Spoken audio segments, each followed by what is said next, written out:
But I know this is going to sound odd. God does not need us. Right. And so when he creates us, it's not for his benefit. It's for ours. And when we praise him, God, again, people are going to hate this, but I'm just telling you. God doesn't get anything out of us worshiping him. He's already an infinite being. What are we going to add to him? Nothing. If we curse him, are we going to degrade God? No. He's already an infinite being. Is God selfish? Does he do everything for his own glory, and if so, does that make him self-centered? Thinking Face, these are huge theological questions that skeptics and even Christians wrestle with. In this Q&A session, Frank Turek responds to a question about whether God is selfish or self-motivated in all of his actions. His answer is fascinating. He argues that God doesn't need worship, and that everything he does is for our benefit, not his own ego. But does that fully answer the question? Yes, what's your name? My name's Liam. Hey, Liam, go ahead. Hey, so I asked Mike Winger this question, and I wasn't entirely satisfied. You know Mike Winger? Of course. Mike's great, except David Wood doesn't think he is. Yeah. So I asked him this question. I wasn't super satisfied with his response. What did he say? What's that?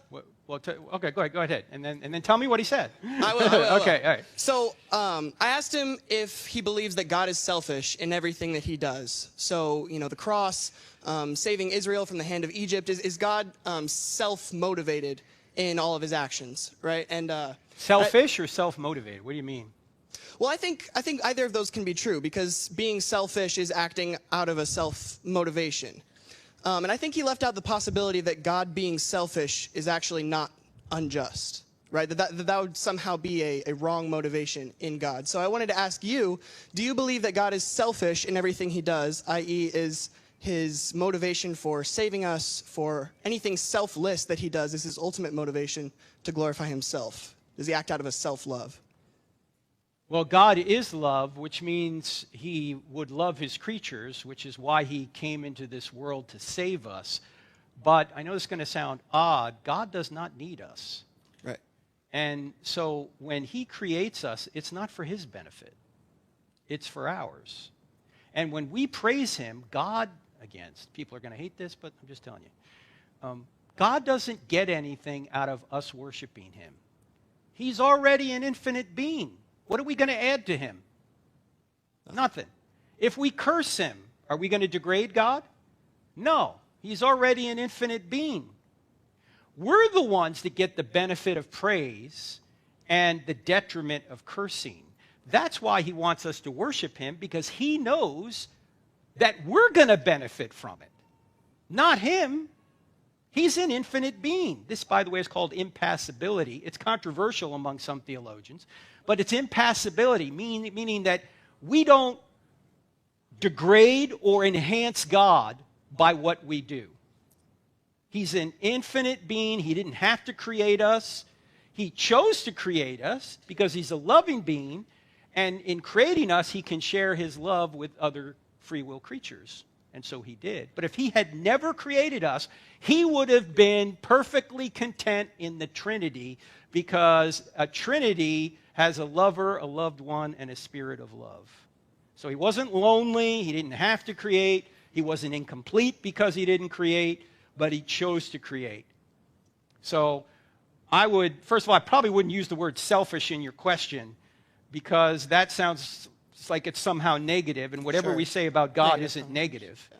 But God is not a cosmic ego that needs to be stroked. Okay? Does he deserve glory? Yes. Does he get glory? Yes. Does he need glory? No. We're the ones that get the benefit of worshiping. Does that make sense? Yeah, appreciate that. All right. By the way, Mike Winger is one of the sharpest minds out there. So he may not have maybe gotten the question right, but almost everything Mike does I agree with. And if you look up Mike Winger online, it's called Bible Thinker. He has, by the way, probably 15 to 20 hour study on women in the church. He goes through like every possible contingency and so many other things. Check out Mike Winger, Bible Thinker. Yes? Frank Turek made some powerful points about how worship benefits us, not God. But there are some key objections that still need to be addressed. Keycap 1: if everything God does is for his glory, isn't that still selfish? Many skeptics argue that if God's ultimate motivation is his own glory, then he must be self-centered, even if worship benefits us. But this misunderstands what glory means. God's glory is not about ego, it's about revealing truth. Isaiah 42 verse 8 says, "I am the Lord, that is my name. I will not yield my glory to another." God's glory is the display of his perfection, and if he's the greatest good, then glorifying himself is also for our greatest good. God's nature is different from human selfishness. Humans seek glory out of insecurity, God doesn't. He glorifies himself because truth demands it and because our joy is found in him. Keycap 2. Can God be loving and still seek his own glory? Yes. In fact, his love and his glory go hand in hand.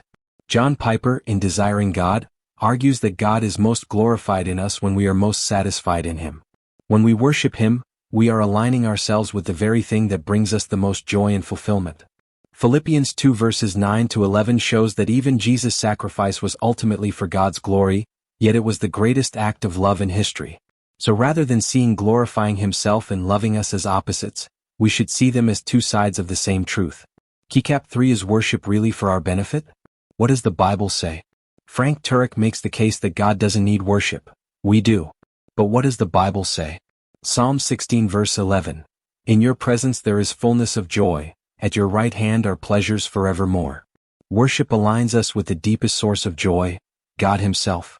John 4 verses 23 to 24. Jesus says the Father seeks those who worship in spirit and truth. Why?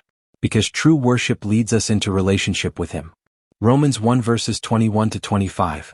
When people stop worshiping God, they end up worshiping something else and their hearts grow dark. Worship isn't optional, it's essential for human flourishing. Books want to go deeper? Recommended books. For those who want to explore this topic further, here are some fantastic books that tackle God's glory, worship, and his character.